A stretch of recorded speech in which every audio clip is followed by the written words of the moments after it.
Alright, hello everyone, so I'll be streaming some Old World today, celebrating the release on Steam and of the DLC and everything. So I wanted to try a especially hard challenge recently, and this is a test game. I started it and played a bit under 30 turns. I was quite lucky, so it might be possible. I was expecting to fail miserably. Of course, the game is just a start, but it might be doable. So what I'm trying to do here is to win a one city challenge with Egypt on the Old World map. So this isn't very easy to start with because Egypt starts in the Nile Valley, of course, and there's absolutely no wood around until you reach the coast around the modern days. Israel and Palestine and Lebanon, and it's quite far away, and on high difficulty, of course, the AI already owns all the territory. So that's one point about it. You have to survive with just scrubs at the south of wood, which is a poor south, and it's harder than it's ever been because it now costs orders. For those who were playing earlier before the release, I guess Steam people won't have ever known that. Scrub was free to harvest in terms of order, and it makes a difference in these kind of scenarios. But as an additional twist, I'm playing Cleric, which is one of the weakest families. It's very focused on religion, which is quite good in itself. And they found a religion automatically, but they don't really have strong advantages that are fit for OCC compared to, let's say, sages or landowners, who are two alternative possibilities for Egypt in particular, that have excellent perks for one city challenge with bonus science on specialists and reduced cost on specialists. For landowners, they produce rural specialists twice as fast, and they can buy tile from the beginning of the game, so it's very good for one city challenge. Clerics have no such things. They found the religion on turn 1, a world religion automatically, which is nice, but nothing especially game breaking. And as a family as well, let me click on there. So as urban, they get a bonus production from religious improvement, but you won't have like thousands of them, and faster disciple training. But in particular in OCC, you won't need many disciples because you won't need to convert many cities, only cities of your opponent, so you won't be making many disciples. Just like making settlers faster for Greece is useless in OCC, cheaper. Here, making disciple cheaper is, not very valuable. On the other hand, Egypt, especially the default Egypt, is uniquely treated because they start with a builder as a preset character, which is excellent for one city challenge. So I'm going to restart this game. And a few options of notes maybe. Yeah, I'm playing on the Old World map, so this is actual geography, and on the Great, with no modification. So competitive AI aggression, massive AI development, raging tribes, moderate event level, and yes, no undo also. So I'm going to restart this map so that the entire game is on stream. Oh, hello, Ruvan. Bonjour. Ah, t'attendais la release sur Steam? Ouais, pas mal de gens faisaient ça. Le jeu est vraiment excellent, hein. Bon, on peut dire que je suis biaisé, je travaille pour Mohawk maintenant, mais c'est dans l'autre sens. C'est parce que j'étais vraiment fan du jeu, je me suis vraiment impliqué et que j'ai fini par travailler pour Mohawk, pas le contraire. Donc, ok avec l'anglais? Bon, t'hésites pas à poser des questions en français, en anglais comme tu veux. Et, j'ai tendance à streamer en anglais par défaut parce que c'est un peu plus international, mais je suis prêt à m'adapter. Donc voilà, je vais redémarrer la partie. Ça va être spécialement... je m'attends à un challenge. On va voir ce que ça donne.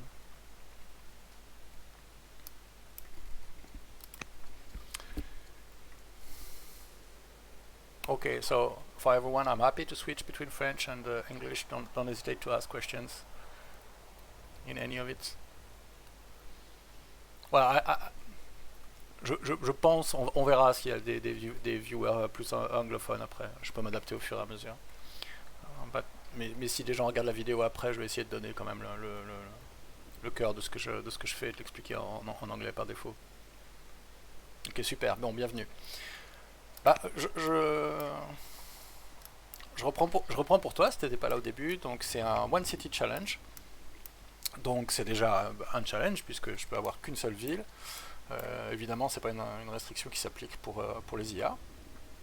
Donc là, tu vois, la Syrie a déjà 9 villes et les Hittites, donc la nouvelle nation, ont 7 villes que je viens de rencontrer. Donc c'était une partie de test, mais ça a très bien commencé, donc j'ai décidé de streamer.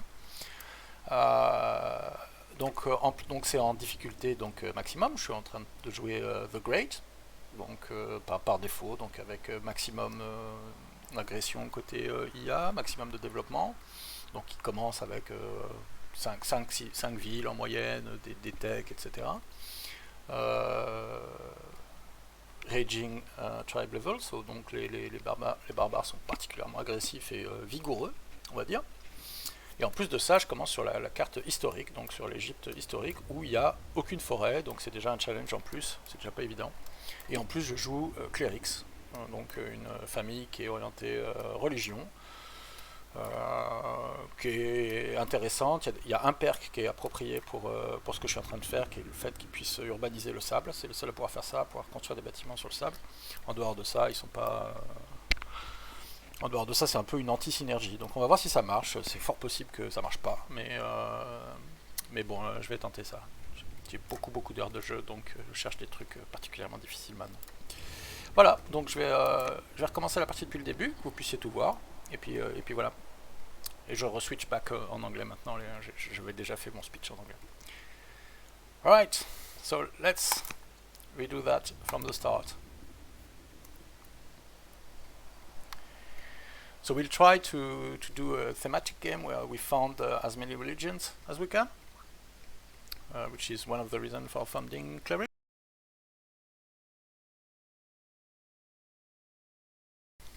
And we'll see what it does for us.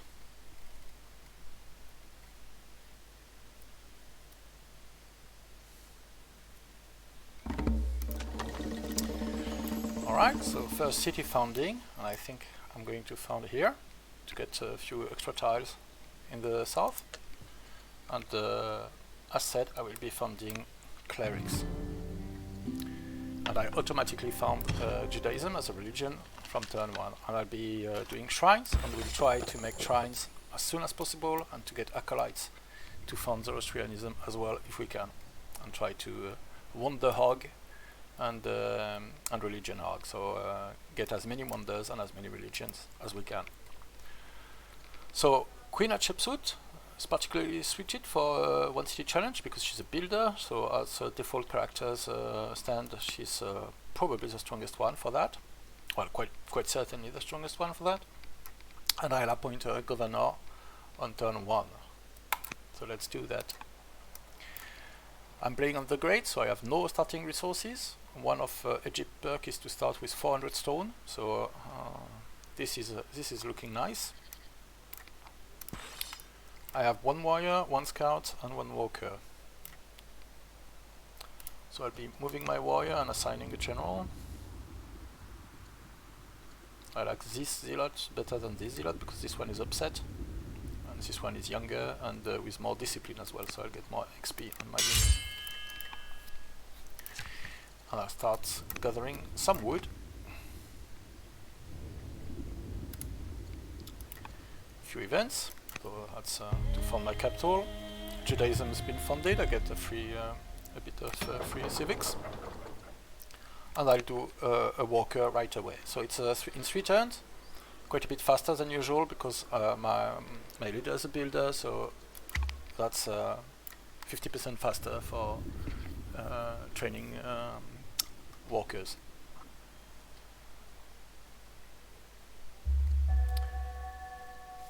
Is this extravagant as converted to Judaism? Very good, very good.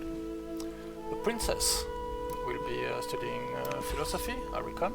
So my goal will be to try to have builders as a heir, builder archetype, which is available from either studying philosophy or commerce, because that's particularly suited for what I'm trying to do, which is one city challenge. So I'll still be harvesting some scraps, because that's all the wood I can get, so I'm not even starting the first improvement yet. I also want to start attacking barbarians, which occupy a city here. So I know the map, since it's a real world map, so always the same one.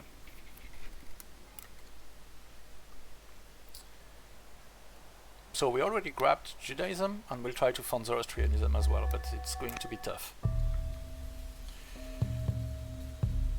Alright, so the princess is describing her class. Spent learning, stimulating debates among peers and tutors, with the night spent exploring the heavens. At the end of the letter, a postscript reads, if you could spare the money, I would like to buy some tools for the most advanced aspects of my study. Should we indulge this request? And I get a chance to spend some money, and she can get herbalist, carpenter, or educated. Educated would be excellent, that's +2 wisdom.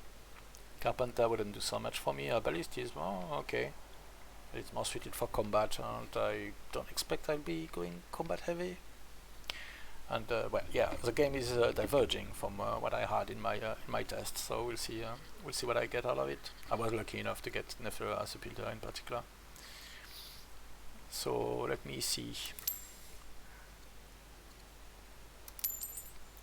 Okay, I'm getting the money I need, and she becomes educated, so that's lucky enough.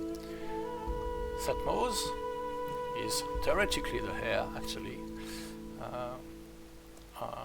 Will be trained in commerce, on the off chance that he'll become a builder as well. Let's start working on those barbarians and gather some more wood.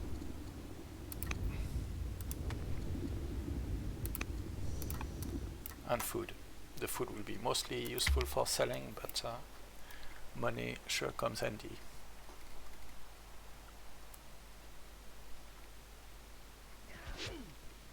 If you have any question about the game, about what I'm doing, why I'm picking certain choices or doing something that looks strange or that doesn't look strange to you, don't hesitate. Alright, this guy is old, 55. But he's a strong character. He's compassionate, loyal and humble, so he has excellent stats. No less than 6 discipline. Right. And this is a corrupt diplomat. Younger, but yeah. Alright. Let's marry the commander. So, Chepsut is sterile, so she cannot have additional children. It's a hidden trait in the game, so it doesn't show, but historically it is thought that she became sterile after giving birth to Nephra, a Astrakal daughter, and that is mirrored in the game.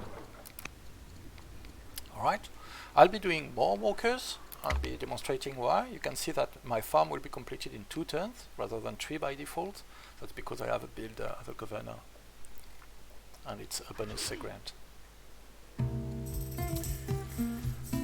Okay, I have an event because Setmose is a student, and I'll be picking wisdom as well. I'm clearing this camp. I cannot settle it, but I still want to remove some of the source of barbarians around, and one day I will want to make a minor city of that site. Yes, let's harvest the salt, and let's send my scout forward while I can still move move up the map, because there are other sites around the Nile Delta, barbarian site, and at one point it will prevent my scout from moving through.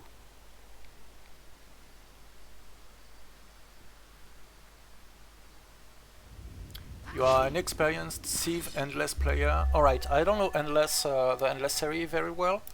What's peculiar about Old World is that one of the peculiarity, the order system is obvious, of course, but one thing is you have different kind of productions in your cities. So you can see here in the production list, I have growth, training, and civics. So each city generates some base growth, training, and civics, which can be improved by specialist improvement on the map. For example, here I have a resource, wheat, that is improved with a farm, and it's generating additional growth. 2 additional growth for the tile, and as Egypt I have a bonus for riverside farm, so it's a bit more. It's all detailed in the tooltips. You can get all this information. When I'm building civilian units such as walkers, scouts, Jewish disciples, and militia, I'm using growth to do that. So all the growth generated by my city, which is detailed in the tooltip, is going toward making this walker. The walker costs 32 growth to produce at the moment, so all my growth is going there, and a walker takes on average 3 turns to do when I'm pouring my growth into the walker. But of course, while my growth is used to do that, my city itself is not growing. I'm not filling this box to gain additional citizens. And it works the same with training to make military units. A warrior would cost 60 shield, 60 training, and I'm generating 8 turn, which also can be improved with specialist tiles and other bonuses. Yeah, the tooltips are well made. I'm sorry, I sound like I'm proud of it. I'm not responsible for... I'm responsible for barely a few events in the game. I came to the company very recently, but I think they are very well made. And you can, like, middle click, you cannot see what I'm doing with my mouse, to freeze the tooltip and be able to go there and get additional detail and freeze another tooltip to check, and to be able to... So nested tooltips are an excellent feature in my mind, and something you really miss once you're used to it and go in other games or even applications sometime. And the same as for training, civics trains specialists and projects in the city, so you have different kinds of protection. And depending on the families and the governor you get, you might get a boost to training or to civics or to growth. And so some cities will be, you can specialize city that way. They can be excellent at producing civilian units, for example, but not very good at making military units, or very good at producing specialists, but not very strong at making military, etc. So you have some synergies between families, the governors and characters you choose, and everything. Yeah, I'm not super familiar with TK3. I've been playing Old World so much that I haven't played much else. But yeah, they are also available, the sticky tooltips, by pressing Shift. Some people prefer that. I like the middle click myself. But yeah, I think this kind of aspects of the UI are very well done in my mind. So it depends on the player. Some players want to know how everything works first, to understand the full system exhaustively first, and then the game is a bit overwhelming because there are many effects. Everything affects everything, more or less. But if you're willing to experiment a bit, and this is not the best game to demonstrate that actually, because I deactivated undo because I want a challenge, but normally you can undo. So that's something I really strongly advise when learning the game and making when playing in general. Use undo.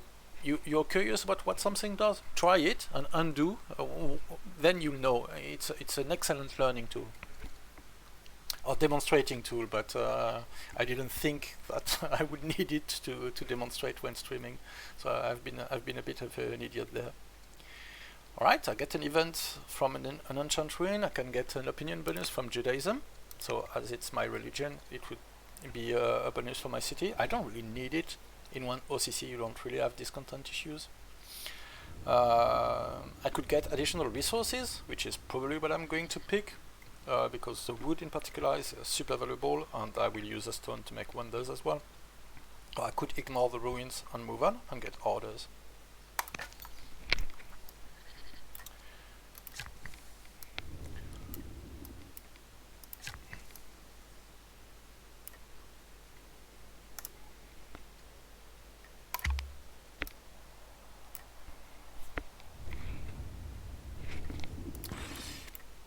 Yeah, and when you select a military unit, for instance, when I'm in the UI things, you can see what damage they could do. So here I'm seeing, because I selected it, that I could kill this guy, but if I was on this tile, I could inflict 7 points of damage to the skirmish on the camp, and you can preview damage from a unit that way from around the map. And it will integrate the bonuses tied to tiles, if there are any, and all that kind of stuff. But something that's not as obvious, you can also select enemy units and check what they could inflict depending on where they move, what is their movement range. I can see that this guy could move here or here. He cannot move there because there is a zone of control exerted by my unit, but he could move there and inflict potentially 3 points of damage. Or he could move back and inflict 1 point because it's a ranged unit and there's a distance penalty, stuff like that. So that's not super obvious because it's not like, well, it took me a lot of time to think about selecting an enemy unit or trying to, but there are some very nice features in the UI like that. And I'll kill the guy.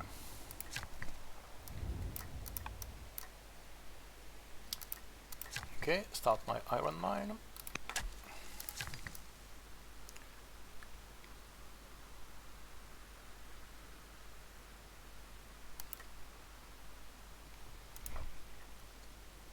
So this is a special perk of being of my nation being led by a builder.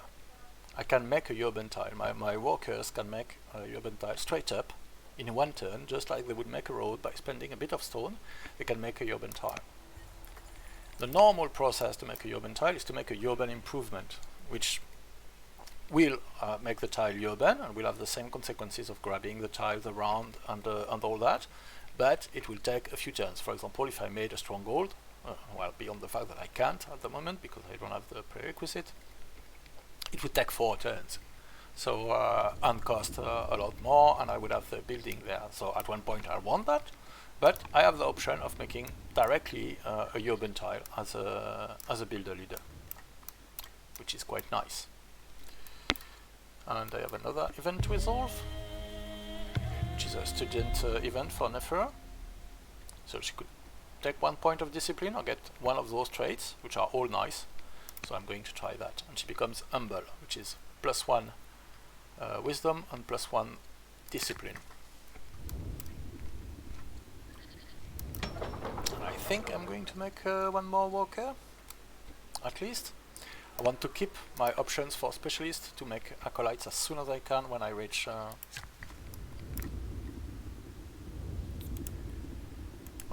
divination and can make shrines, to try to snatch Zoroastrianism, the other base religion.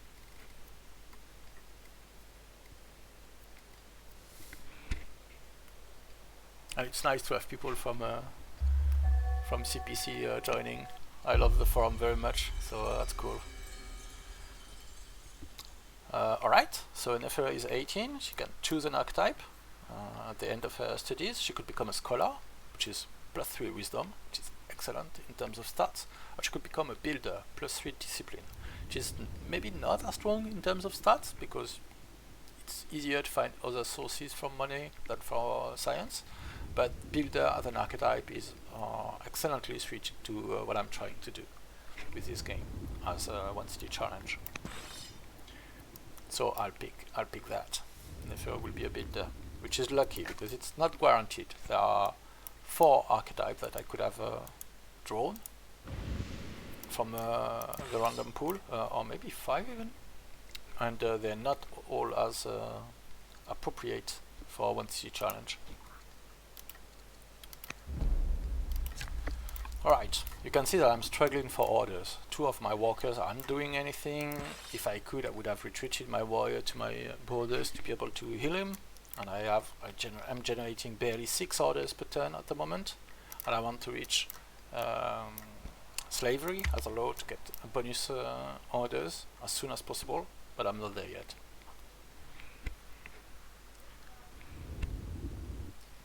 Barbarians have random no specific culture attached. So there are kind of 2 kinds of barbarians. I'll resolve this event. It could become fierce, a Highlander, or ranger. Well, there's no tree around, so I'll be picking Highlander. So yeah, let me answer your question. There are barbarians, true barbarians, which are in a red, have like no culture. No specific affiliation, but there are also tribes. Tribes are a bit different. There are, I think, 6 tribes in the game. The Danes, the Vandals, the Scythians, the Numidians, the Gauls, and which one am I missing? And the Thracians. And these have a culture. They can be at war or at truce, or at peace, or even allied with you. And they are a bit more specific. You can have some level of diplomacy. They will avoid raiding you if you're at peace, for example, but they will still generate units without having proper cities, like barbarians, and from time to time they will send raids. So unless you have a especially good relationship with them, you might still get raided and such. So they are not fully fledged nations, but they have a specific culture and you can have diplomacy with them. Barbarians, though, the red ones, there's no negotiating with these guys.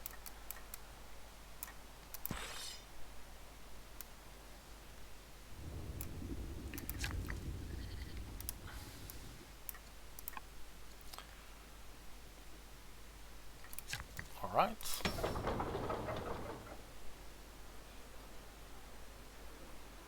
I think I want... Right, festival isn't a very compelling project usually, but I really want to reach 2 citizens as quickly as possible. And since I've made walkers since the beginning of the game, I've been using all my growth to produce units rather than grow my city. And I want to have at least 2 citizens to be able to have 2 specialists as soon as possible when I get to divination. So, which is why I'm making a festival, because while I'm making the festival, my city is growing. You can see now the growth is going into this pool, and in 7 turns I'll have a new citizen. But additionally, a festival on completion grants me additional growth and some discontent reduction. So it will make reaching a second citizen faster and give me a modicum of culture protection in the city as well.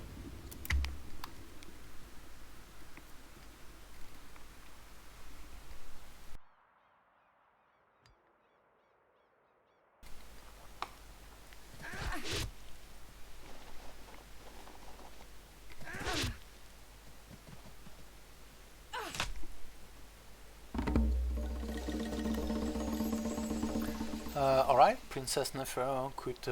I'm receiving a marriage proposal from the family. So this loyal zealot, extra discipline, 34, or a slothful judge. I'm not a fan of the slothful judge. Although in a pinch could rush a knight. But well, the character is still around. A disciplined zealot, why not? They're both a bit...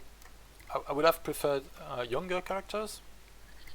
My daughter is 20 and these guys are 34, 35, but alright, let's do it. And okay, I get an ambition, which is, well, I'm not producing stone at the moment, but this is going to change, so that shouldn't be hard. I'll produce 400 stone, alright. That should be a fairly easy ambition. And I'll have divination next turn, so I want some of my walkers at least to be free to do that. So I'll make nets here, which will improve the growth of my city. And this is a special perk because I'm a walker. I can pile up. Okay, I'll come to your question. And I'll pile up a second worker. I can stack workers because I have a better leader to accelerate the production of improvement. It still costs order, so it's not to be used without discernment, but it's potentially very strong. And I try to hide my scouts in forest if I'm still in time. I should have done that first. Yes, I barely have enough orders. Oh, and this guy is getting damaged, so someone is attacking him, probably Assyria. So there's no defined starting date in the game. Depending on the leader, actually Hatshepsut is the oldest one. I think she reigned historically somewhere in 18 centuries before Christ, I think. So definitely the oldest of the bunch. Most of the leader, like you're starting in Rome with founders of Rome, the mythical founder of Rome, Romulus and Remus. So that's, I think Rome was founded around minus 750 years before Christ. Dido of Carthage is mythical, and I don't know when is the original, the mythical foundation of Carthage.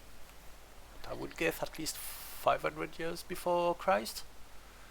Nebuchadnezzar and Ashurbanipal are the most well-known rulers of the Neo-Babylonian and Neo-Assyrian empires. So the Babylonian and Assyrian have been hanging around for much longer, but these guys are both from around minus 700, minus 600.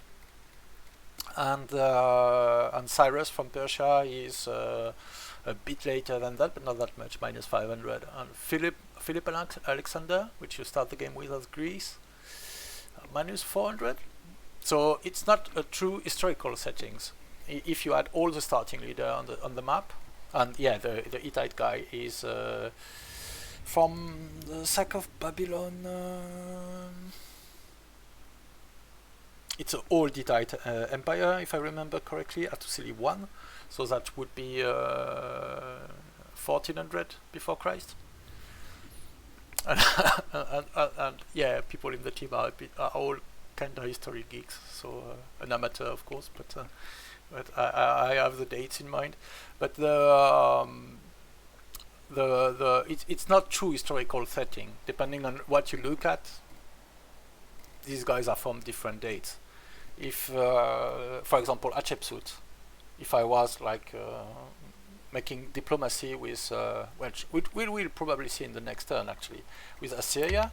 Assyria is probably still led by Ashurbanipal, who was an actual historical leader. Ashurbanipal was around 700 years before Christ, and we will have that actually. This guy, historically, and so that's over a millennia after Hatshepsut, actually. So yeah, it's not historical in that meaning. The game is historically inspired, but we are not trying to portray or simulate history as it existed.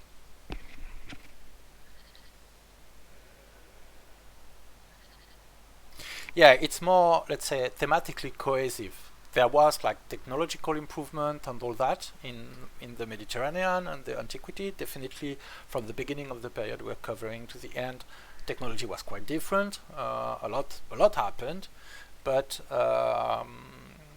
it feels a lot more cohesive than when you are let's say playing with ancient Egypt and a modern civilization that was founded much later, like America in a civilization game.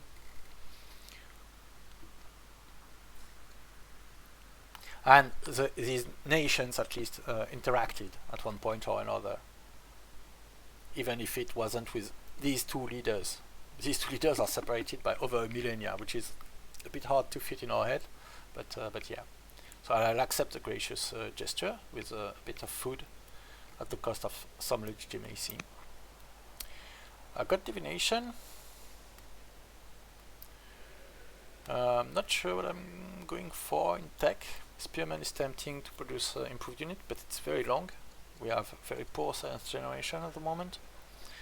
What I really want is navigation, to be able to buy tiles, which is essential in one city challenge.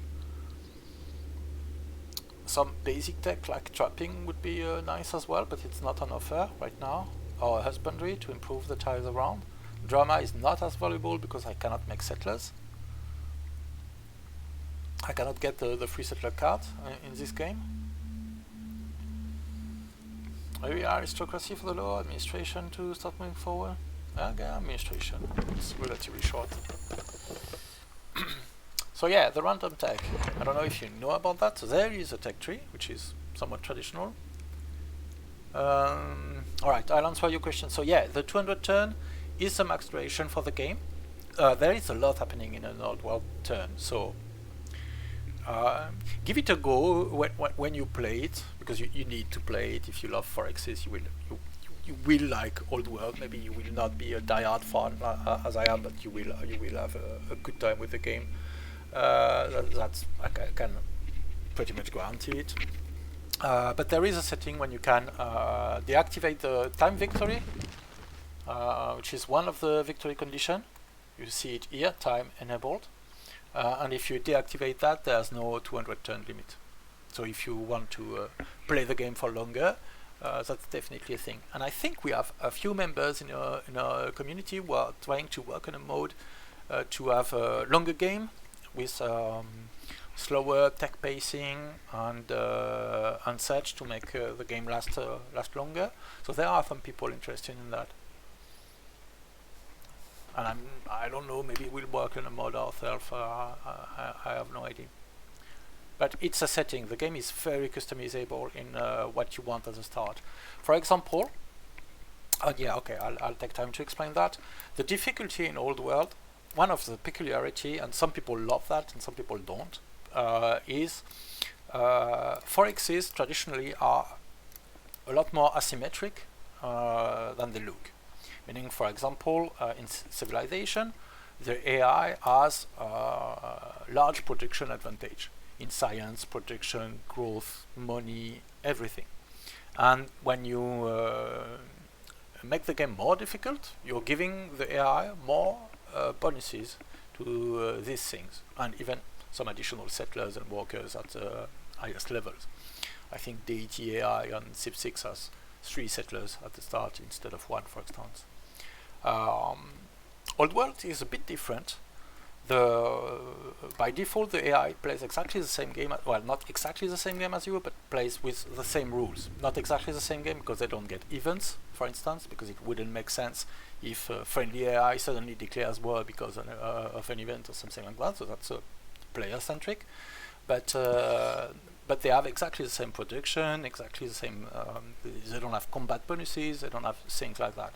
But on the other hand, the pitch of the game is that you are a fledgling, you are starting a new nation, a new civilization in a world of established powers. So when you have a high difficulty setting, here I'm playing on the highest, which is the Great. One of the settings is AI development, and here it's massive. So in massive AI development, the nation starts with an average of 5 cities and 5 technologies. So they have a big head start. They start with some units, with many cities and technologies, and a lot of the game will be catching up to them. But they are playing the same rules. So this is quite different from what other forexes are doing by default. You don't start in the same situation as the AI, but you are playing with the same rule set. And you have other settings which are comprised in the Great. The Great is also the chance you have of rebel, so easy your city are to manage, the default orders you get, but it also includes the AI behavior. So the more aggressive it is, and on competitive it's 4, it will declare war easier, it will expand more and all that. So that's more about the behavior. And the tribe level is how quickly the barbarians generate unit, rate you, how likely tribes are to declare war, things like that. But you can change all of this individually.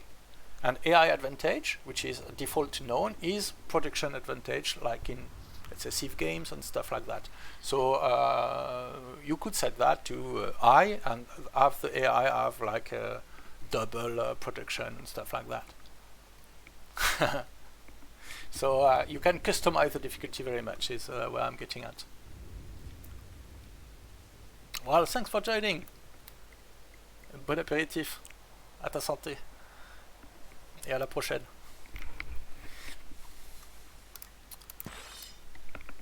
I'll continue with the game. Alright, so Thutmose has the option to be a builder too, which I'll be selecting. Probably won't govern, because Nefera has better stats. But just by being a builder, I'll get an opinion boost, because we share an archetype.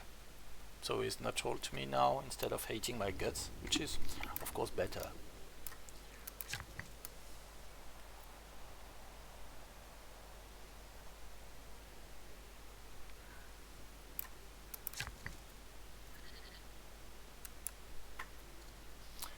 Alright, I'll start the pyramids, which is one of the strongest wonders, probably, in the game.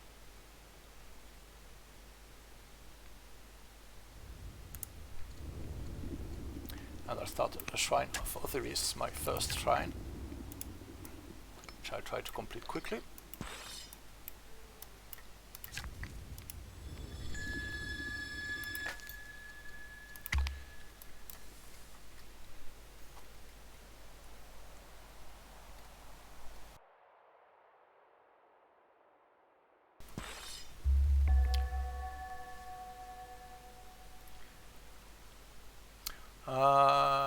Hi, Remo Topuk. I think massive development is more difficult. Or normal initial development with massive advantage. I don't know. It's I guess it depends what you're used to. I'm very used to the default setting, although I have played against high advantage, but usually I keep the AI on massive development anyway. So really the idea is not to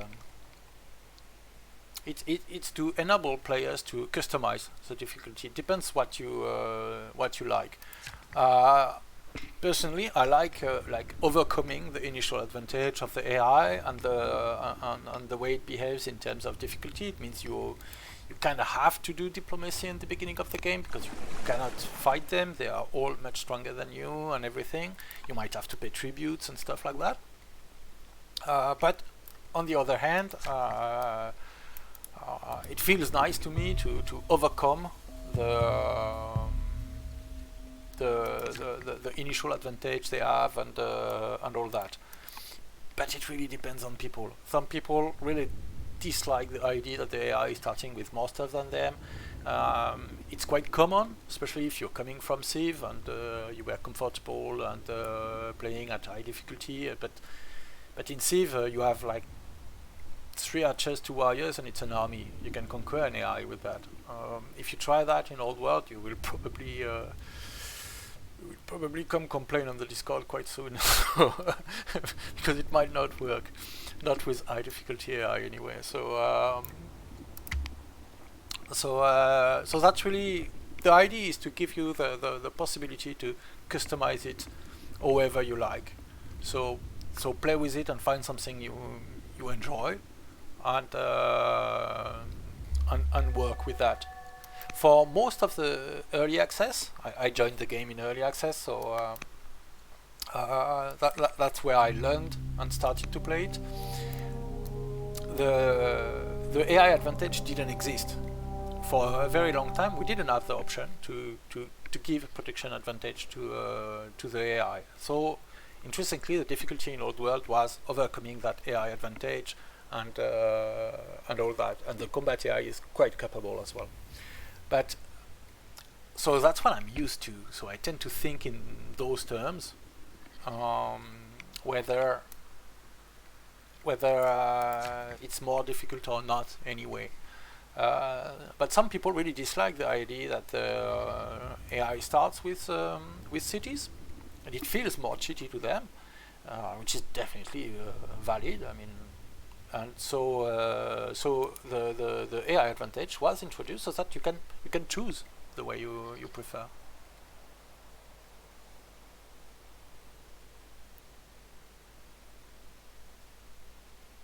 Oh yeah, you still need to fight, whatever happen. Here I'm playing in one city challenge, so I can only have a single city.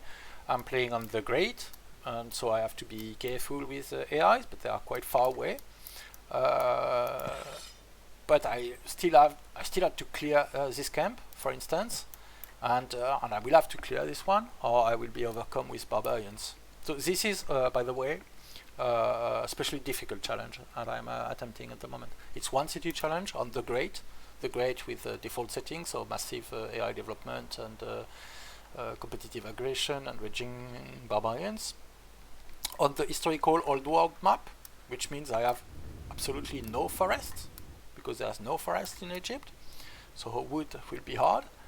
And I'm trying it with Clerics as a family as well, which are really not suited to a one city challenge. Egypt is very good at it on the other end, so they have that. Alright, let's resolve this incident. Oh yeah, they gave us food, but they poisoned our scouts. I'm not going to declare war on Assyria, so obviously they are much stronger than me and more advanced. So we will not let this incident prey on our fears and take extra discipline out of it. Yeah, I might well fail. I was trying a test game earlier this morning, and it wasn't going too bad, although I reached barely turn 30, something like that. So I decided to restart the game from the beginning and stream it. Alright, and I'm trying to I will try to pile up wonders if I can, and religions as well. So as I founded Cleric, I already have Judaism, and here I'm trying to found Zoroastrianism as well, and I have to be as quick as possible because the AI at this level will fund them pretty quickly as well. So much so actually that I'm going to buy an additional order. I use the shortcut for that, so I cannot undo the show. But you can buy order, it costs 100 training. It's a large investment, but the idea is to start this shrine now rather than later, and so be more ready to start the second acolyte to be able to found Zoroastrianism as well. So yeah, it's a bit of a masochistic setting there. Yeah, a lot has changed. Since the release on Epic 1 year ago, there were over 500 events added, just about content, not talking about like balance update and minor features and all that.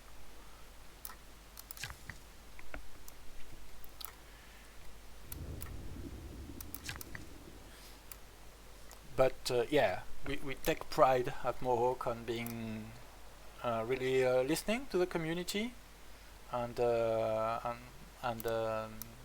very responsive as much as we can to feedback.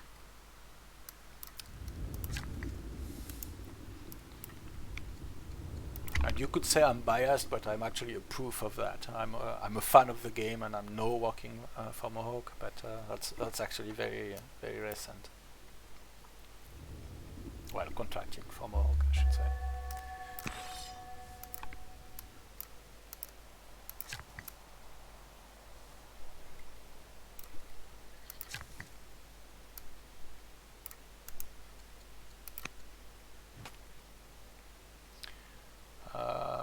Alright, so I could use my my builder perks again to speed up the completion of the pyramids, which might be a good play, but actually I want to start producing more stone as quickly as possible as well. And harvesting wood might be... yeah, let's make the most of those scrubs while I can.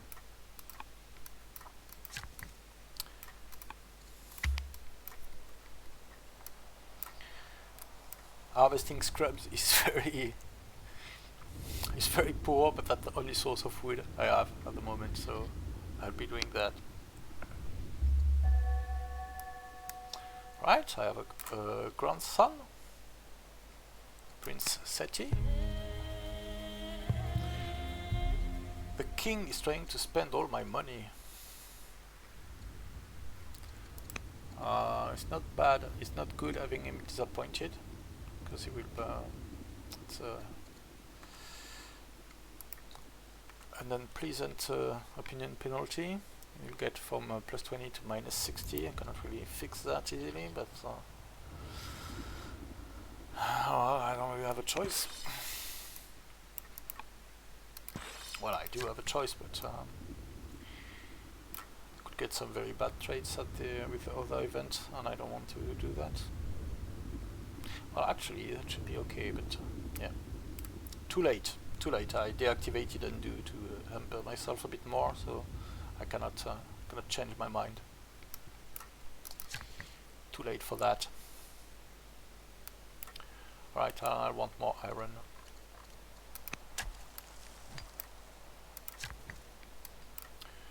And yeah, this worker cannot do much more, so I'll be making the pyramids a bit faster.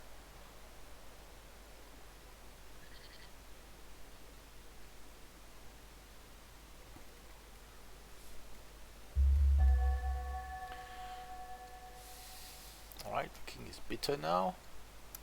What a douche. Alright, I'll be moving out with my wire. I will need to clear this camp. Ideally, I'd want to reach the Nile Delta, the nice fertile land and all that as quickly as possible, but it's not going to be easy. Of course, I'm in one city challenge, I cannot like simply settle there. Yeah,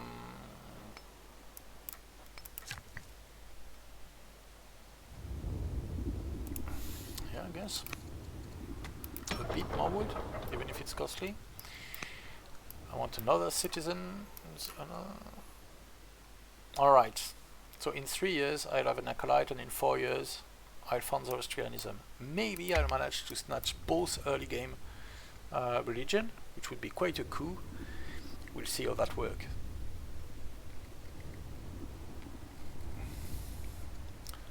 So this is a silly game. I'm trying to make wonders and found religions.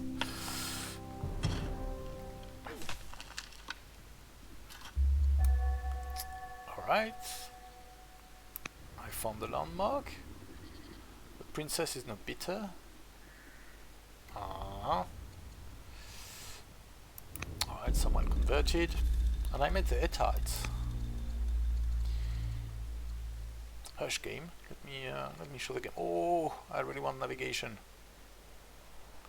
I really want husbandry too. But I really want navigation. Alright, I'm going for navigation. Okay, so I met the Hittites. Could become cruel.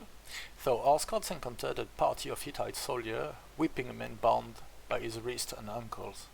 The warriors accused the man of inciting rebellion, of stalking members of the royal family and attempting to infiltrate the treasury. However, the victim insists that he is innocent of the crimes. The Hittites urge our men to move along and mind their business. So I could follow their advice and move along, and I become cruel, but I get a relationship bonus with the Hatti. I could fight them for possession of the prisoner, which would get me an opinion penalty, but I would recruit a minister. Alright. Where do I stand with the Hittites? Neutral. They are much stronger, of course. You can see they have 6 cities and 7 cities to my 1. Well, at this point I probably have 2, maybe 3, if I wasn't in a 1 city challenge. But yeah, I'll take the opinion penalty. This is dangerous, but I kinda need a courtier. Alright, let's fight this barb.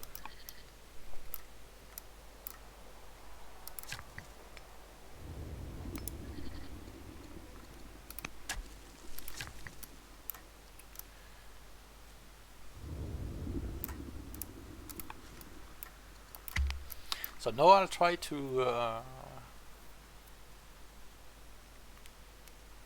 accelerate myself by getting as much stone production as I can for quite a bit of time.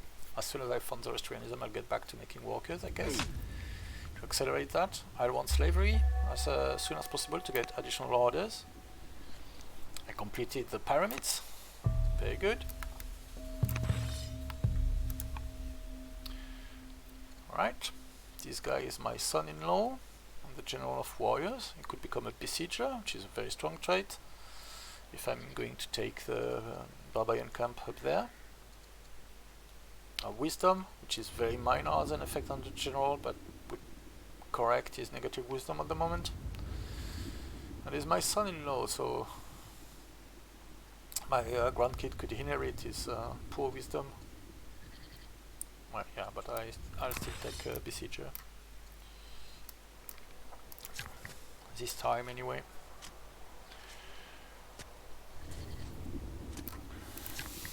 Alright.